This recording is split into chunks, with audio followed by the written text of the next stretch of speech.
So my husband and I are gamers, and we have a big group of friends that we video game with that live all over the country. So when we game together, we use the microphones to talk with each other. You know what I think the most fun about this podcast is learning the things other team members are into. Like, you're super into gaming.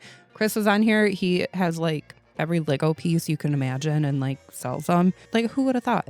He has a Lego room that's nicer than his house. Like, boggles my mind. I love it. Team member trivia with Cooper. I tend to surprise people with my gaming hobby. I don't think it's something that I never would have normally guessed. peg me with. No. Unless you walk into her office, then she has a picture of Zelda. Is it right? Zelda. I don't know what Zelda is. But I'm seeing it now. I'm seeing it. Can you sing the tune, No. James? That's it. Yes. You guys are pulling a different side of James out because this doesn't normally happen. Can that be the intro to the podcast? Because that was good.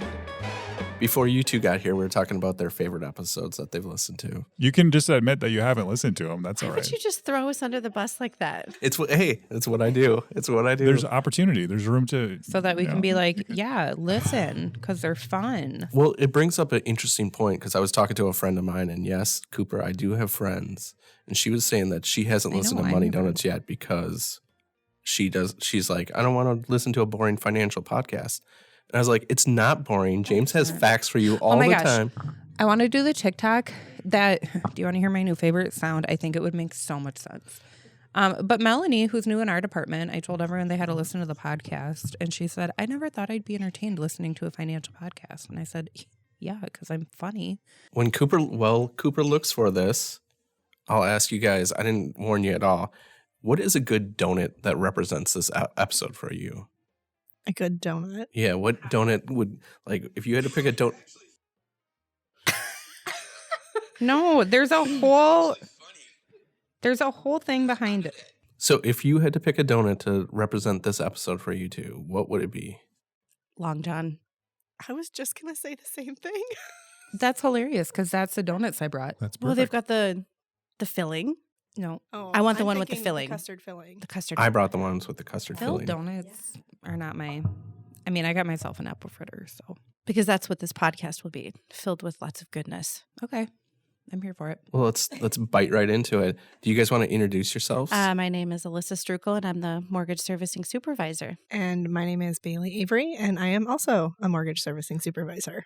Sounds good. What does that mean? What do you guys do on a daily basis? What does that mean? So we oversee the mortgage servicing team, which is a team comprised of 11 people, and we take care of any mortgage that we've got on file here at Royal Credit Union. So anything that has already gone through origination, processing, underwriting, closing, and the borrowers have signed, then it comes to us. And they've got the beginning process is 30 to 60 days, depending on how long that is. And then we get it for the next 30 years. So escrows, payments, all that kind of stuff. That's what our team does. Do you have a mortgage? I do have a mortgage. There you go. Who do you call when you have questions? I don't know. That's it. Right? Like, who do I call? So I guess it depends on what kind of questions you have to determine who you call. Because, you know, if you have questions about like refinancing or something like that, that's not something that our team would handle. That's something that we would get you in touch with a loan officer, or if it's for a home equity line of credit, into a mortgage loan specialist. But anything that's already on the books and existing as a loan, that would be our team. What's the most common question you get? Why is my payment going up? That makes sense. Yep. Why does a payment go up? A couple different reasons, actually. Yes. I think the most common reason that we see year round is you've got an adjustable rate mortgage and the rate has changed. So the rates change according to like the federal prime rate, and Royal adjusts their rates on a pretty regular basis. That's the year-round answer of why did my mortgage payment change? Right now, we're actually right in the heart of escrow analysis, which is on a fixed-rate mortgage product. Even if your loan itself isn't a fixed-rate product, if you have escrow and we pay your bills on your behalf, as those bills change, we have to change that every single year to accommodate for those fluctuations in those changes. And how do we get notified for that? How do we notify? So borrowers get a statement in the mail if they are not opted for electronic communication. And they also get emails and things to let them know that the statement is available. And then from there, it's a lot of information. It can be anywhere from like a 3-page to a 6-page document. So it's a lot of information. It goes over, what happened on your escrow over the last 12 months since the last analysis. It talks about if there are any changes to some of those bills, like property taxes. It shows, what were we planning on paying? What did we actually pay? Same with homeowners insurance and PMI. So it goes over a lot of those different changes. And then it also tries to set it up for the best case for the next year. So it looks at what did we pay? What were we planning on paying? Are we in a good spot for this next year and this next 12 months based off of the information we have now? So as someone who has no idea what any of that meant, can you like, I don't know, break it down like a little bit, like what, like escrow, what you're paying my bills? Like, I wish someone paid my bills. What does that mean? So you have a mortgage payment, which is comprised of your principal and interest of your loan. And then outside of that, you'll have another little payment that's comprised of just your escrow. So each month we'll collect a little bit of money and put that away in a savings account that's in the mortgage.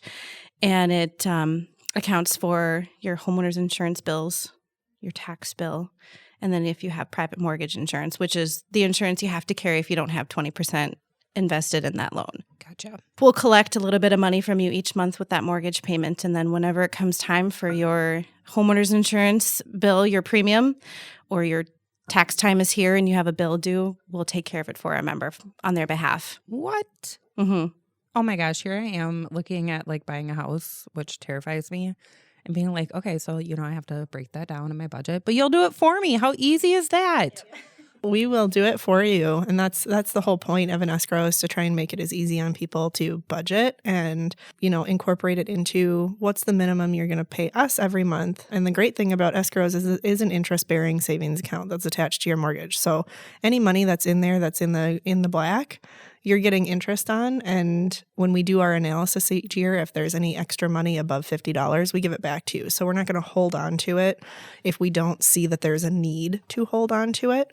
And we evaluate that every year. So it's a really great service to offer for our borrowers, for sure. I have a weird question about this. So if I'm out there, I'm trying to figure out what my payment's going to be, and I'm looking at all the calculators, how is the best way to figure out like what my final payment's going to be after I escrow everything? So the way that we figure it out in order to get an escrow like established is highest level, you take all of your bills that you're going to have to pay out, add them up and divide them by 12. And then we also add an additional month into that. So we have a little bit of a cushion in the account to try and prevent it from going negative. So if you're looking at like a basic fixed rate loan calculator, and then you can get estimates, tax records are public. I don't think a lot of people know that. So you can look and see what the property taxes were on that home the past few years and kind of make a guess on, has it been going up a certain amount every year, that kind of thing. Add all those bills together and then tack that on to whatever the principal and interest payment would be for the loan. I was just going to say, a lot of the online calculators will give you a ballpark. Like, it may not be the most accurate, but at least it gets you off the ground. So you're making a better estimate than not including it at all. And then you can do more homework and do the tax records and stuff like that. Or on the front end of it, Royal provides an estimate of it and has to factor it in at the time of closing. So we'll do that part of it for you too, if needed. What do most members not know that you think they should know?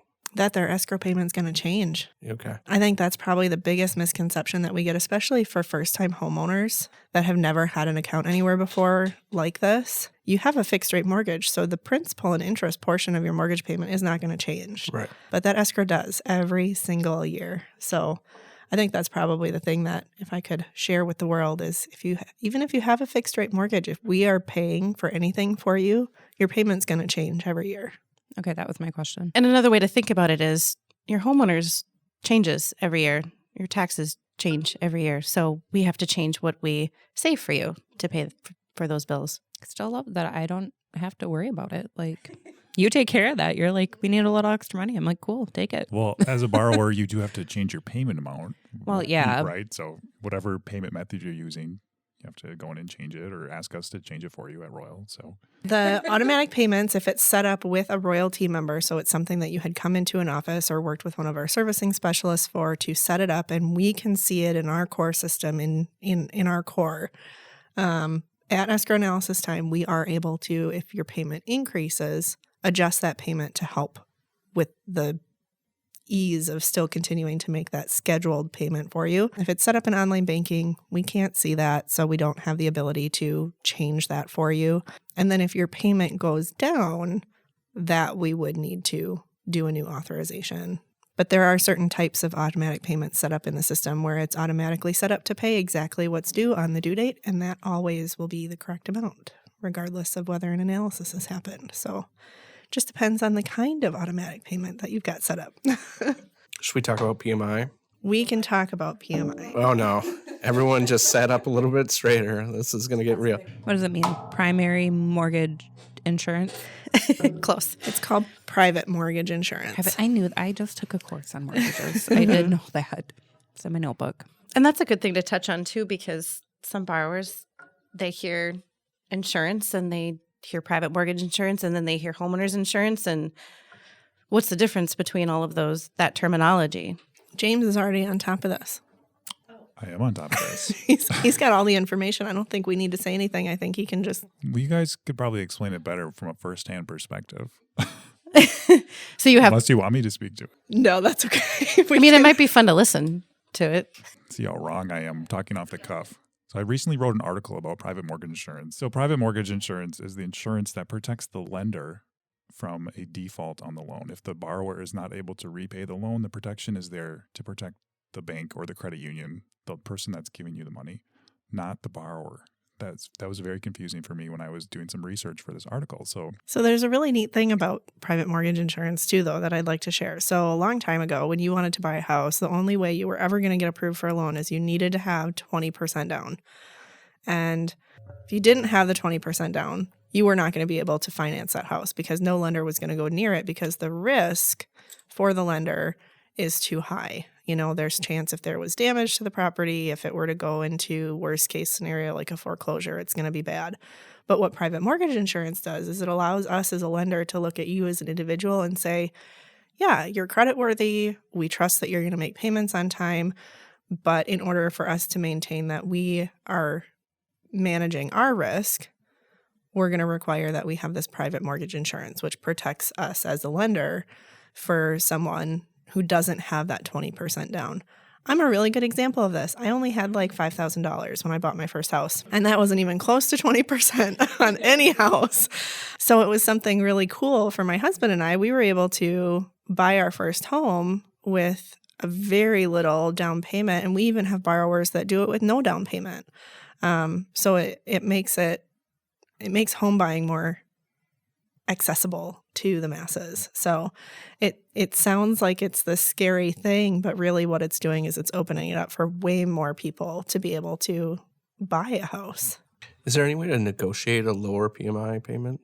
So negotiate a lower one, probably not, but PMI is the amount of the payment is determined on a couple different factors. So when you apply, and we put out an application as part of your loan application for PMI insurance, because it's all lender initiated. It's all done as part of the application process. It looks at any equity that might already be in the home. So what is your down payment? You know, maybe you don't have the full 20%, but you've got 10%. It looks at, your credit score. So if you've got a really good credit score, your PMI payment is going to be less. And then it also looks at the overall loan amount. So if you're getting like a $150,000 home, your PMI might only be $15 to $30 a month. If you're getting a $600,000 home, it's going to be more. Being totally open and honest, we see PMI payments anywhere from $12 to $300 a month. So it really just depends on all of those different factors. But the good thing is there's options for early removal if you're able to pay down or, make extra payments to the loan with good payment history. So I'm sorry if my feet stink. I have to take off my boots. It's getting warm in here. It's a very heated conversation. Please leave that in the podcast. Oh, for sure. But did you wear your good socks today? Title of the podcast, Alyssa's Potentially Stinky Feet. Is it rude to ask people if they're still paying PMI? Is it rude to ask people if they're still paying it? Yeah. Why would it be? James, are you still paying PMI? No. Interesting. PMI, private mortgage insurance, is part of like the whole loan process, stuff like that. Okay, so I need it. It's not really an option, right? Unless you have more than 20% to put down. Mm-hmm. Thank you, James. Which in today's home market is Practically maybe impossible. less Oh my God. Yeah. Yeah, it is. And a plug for people, everyone, I mean, there's a lot of people where there's a misconception that like home ownership is for people with perfect credit and have 20% down. That's not the case. Like there's a lot of options out there. The minimum credit score is not as high as you think. So I just encourage you to explore your options. Not that there's, housing inventory right now, but when there is, look at your options. My question was, so then what is homeowners insurance? Because that's something I get on my own. But like, can I just have PMI? No, because it's protecting the lender. So homeowners insurance protects me. I do know the answer to this. I'm just asking the question. You're so excited. Yeah. Waving your hands around. Stop breaking the microphone. Oh my gosh. Hang on, it's going to fall. All right, homeowners insurance. Homeowners insurance. Oh, I'm going to let Alyssa take that one. You have to have homeowners insurance. It does protect the contents of the home. So that's up to the borrower how much of the contents that they want to insure. But we at minimum require their homeowners insurance policy to have a dwelling limit that meets their note balance. So whatever you take out your mortgage for, $100,000, we at least have to have a dwelling limit on that policy for that amount. for the note amount, which would be $100,000 in your example. Correct. What would the limit be? What does that mean? So basically, when we're saying that you need to have a coverage limit of at least the amount that you have borrowed, what that means is if a tornado comes through and levels your house, that's what it's going to pay out. That's what your insurance company is going to cover. They're going to cover that dollar amount. You're going to get a check for at least that dollar amount if there's truly no house left. Most borrowers, and I would encourage this if any homeowner, would have more coverage than what their loan balance is, because you're going to want to cover the personal items in your home. You're going to want to make sure that you have enough to potentially rebuild, or if there is damage, enough to at least replace the things that have been damaged. Insurance agents are really great about working with people to determine what's the best coverage for your particular home and based off of your individual contents. Again, good example, my husband and I have a lot of computer equipment, so we actually call that out on our homeowner's insurance policy. If there were to be damage to our home, we would be able to replace that with the funds from our insurance company. Jewelry. Jewelry is common. Rings. Oh, yeah. Furs. Furs, if that's a Like- thing anymore. Like a fur coat? It's a jewelry and furs rider. I Jewelry think, and right? furs. Oh. They go together. But yeah. Thought we were going to some fur coats I thought here we or were something. just going around the horn here. Like, all right, whatever. Think of something else, Cooper. And if you think of how much it costs to build a home now and the increase of material that's needed to build homes. So, the agents are the experts of helping work with the borrowers to how much coverage they need. But at the minimum, when we look at our policies, it can't be any lower than what you've taken out your mortgage for. I was working with a member recently, and they actually didn't have their mortgage through Royal, but they ended up getting a home equity line of credit through us because they said at the point of looking for a HELOC, they didn't even know who held the mortgage or where it was or who to call. Royal services the majority of our loans. Why is that important? And can you tell me a little bit about that? Yeah. We do use investors, which other financials use on a regular basis. The most common are Fannie and Freddie, and there's a couple government agencies that also do invest in loans. And without getting too deep into that, it just allows the individual financial organizations to lend to more people because you've got someone else that's helping back those funds that are being borrowed out. Many other financials do not retain the servicing of their loans. And what that means is even though they're originating the loan and they're beginning that loan, they sell all of the servicing rights to a larger servicing company. So in those cases where, well, I know I took the loan out with XYZ Bank, but I'm sending my payment to the other side of the country because that's where they told me I have to send my payments to. At Royal, when we originate our loans, the payments come here. If you're calling to talk to somebody about something on your loan, you're calling Royal Credit Union, you're calling our member service center here in Eau Claire with a couple of our servicing specialists working remotely. And we are the ones that manage the loan itself. So the payments will always come here. If you have questions, you call us. We do utilize vendors to assist us with that process. Our portfolio has grown over the last 5 years. But if there are any questions, you call us directly. You call Royal Credit Union. And like I said, we're growing, but we do our best to make sure that we're still giving our borrowers that individualized attention when they do call us, and we're able to assist them the best that we can.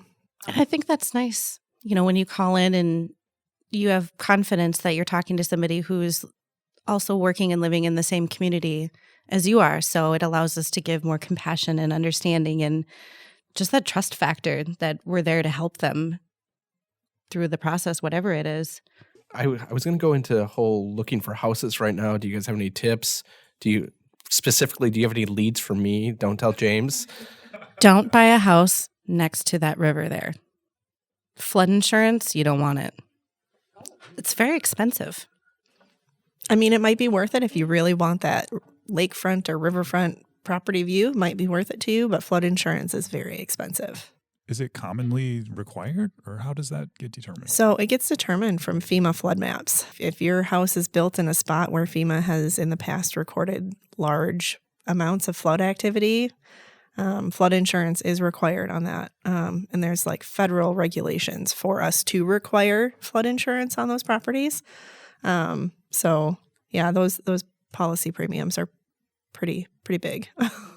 Like shop for insurance. Shop for insurance, for sure. I always think like, some things, it's really great to be really loyal to whatever that is. Like your credit union? Yes, like your credit union. And it can, being loyal and being a long-term customer with the insurance can pay off.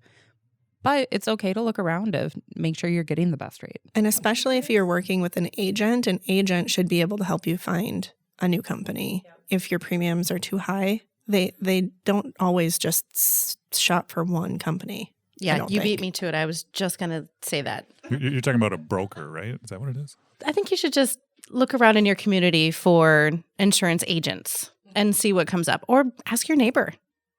Who do they go through? Do people talk to their neighbors? Yes, people do still talk to their neighbors. Your neighbor's actually kind of important once you own a home, Cooper. It's a little different than no, apartment I know living. that. But, with the whole, driving garages, there's a whole thing about it in like a history book and how it made us less social and, how driving people's homes are garages private. made us... because you don't have to like you're not parking outside and seeing other people. Maybe like I'm an outlier then. I don't have an attached garage. So like I know my neighbors because when we get home at the end of the day, we're like all outside around the same time. Where other people are driving into their garage, shutting the door and walking into their house. Like, who are these hermits that don't see the light of day? What vampires are you hanging out with? There are windows. I don't know them. In Steve's case, he has to talk to him because they're like, are your kids still okay? Yes, they're just running around having fun. They're not actually like, hurting themselves. They like to hit each other. Well, and I have a reactive aggressive dog right now that I'm fostering. So talking to she wants to eat everyone. So we're working on that. So when we're So when we're out for a walk and she's like growling and lunging and I'm like, yeah, no, they're like, yeah, we don't like that lady. Are you going to buy a house? If there were houses available, yeah, because... This is like breaking news. I didn't know you were thinking about it. Well, here's the deal. Renting sucks. It doesn't suck. I love who I rent through. But I'm at the stage in my life where I want a decent apartment. I want a garage. I don't want some, not nice place, right? Where I live, it's hard to find places like that. And so to stay with the company I'm with, it's going to be $1,200 a month for a smaller apartment. And I could afford that, but it's going to be straining. Is there anything okay, so I'm considering buying a house. It terrifies me. Is there anything on your side, that mortgage servicing side, that I should know, or a first time home owner should know, or someone who I think we covered a lot. We talked about a lot, and two, the loan officers here at Royal are really great at asking those like upfront questions. If you've got a question about, like how do I even get started? I know we have an online application, but if you're one of those people that likes to do something more in person, we've got loan officers at just about every single office, if not every single office, and they are the experts. So if you're thinking about it or you're wanting to just kind of explore what your options might be, they are definitely the people to go to for sure. For future guests, should I fill your mugs with coffee or leave them empty? Yeah. Did I drop the ball? Well, we should ask because he doesn't like coffee. Well, we should ask what their preferred mug beverage is. I think if people don't like coffee... No, I'm not going to say that. I think you could say, well, you know what? Thank you so much for being on Money Donuts. We're going to get you a coffee mug. Do you want something in it? My last question is, what is the best financial advice or general mortgage advice that you'd want to give to somebody? Financial advice, best mortgage advice. Do you have a good mortgage joke? Those are two different questions. Don't have a good mortgage joke. The best advice that I would give to anybody when it comes to mortgage or financial is just be open to learning more. I think there's so many different aspects to what our team does that I wasn't even aware of existed before I started working here. So just being open to learning more about things and being receptive to that, because I think it's pretty common for people to come in with a preconceived notion of what it means to have a mortgage on your property, and just keep an open mind and be receptive to maybe learning something you didn't know about before. Mm-hmm. And that most things are fixable. And that's why we're here. That's why you guys can call us, because we're trained to answer phones and to answer questions. And so if there's something that you don't know, we're more than willing to walk through it with them. Or if there's something wrong, we're trained to figure out what happened and fix it. I think that, to me, that speaks again to the servicing aspect of it too. Like, if Royal knows that we're going to hold the servicing of your mortgage, we're going to continue to service your mortgage, we're going to work as hard as we possibly can to make sure that you are in the know as a borrower, and that you are informed and educated and know how to proceed moving forward, right? Like, no matter how long that initial call takes or that initial meeting takes, you could spend, I don't know, like, what's your guys' average? Is it really bad? Okay, no, we don't have to go no, there. It's average call time, I think, for our department, accounting for those outliers that take longer or much shorter, I think is like 5 minutes. But that's certainly probably a little skewed. I know that we certainly do spend more time on the phone with borrowers, especially this time of year with escrow analysis. I think average call time this time of year is probably 20 minutes, if not a little bit longer, just to really be able to dig into what is the true question and how do we explain what's happening in a way that makes sense for the person that's calling. And sometimes I like to even ask the borrower, like, do you want me to look into this while I'm on the phone with you and we talk this out together? Or should I just let you go? I'll look into it and call you back when I have the answer or something else to talk about. So it just depends. I just thought of another piece of advice. Read your statements. Ooh, that's for everything. That's I for think. everything. Yeah. That's financial advice all around. Read your statements. If you get something from your mail, yeah. If you get something from your financial, open it and read it. Thanks for listening, and Like us, subscribe to us, leave us reviews on their favorite podcast listening platform, or on rcu.org/podcast. You can listen to everything there too. And watch all of our really awesome full-length video recordings of our episodes on YouTube. I added some fun stuff in there today. and maybe our team members will start listening more. Okay, everyone gets to eat a donut now. Yay! They're not filled, but they're long, John.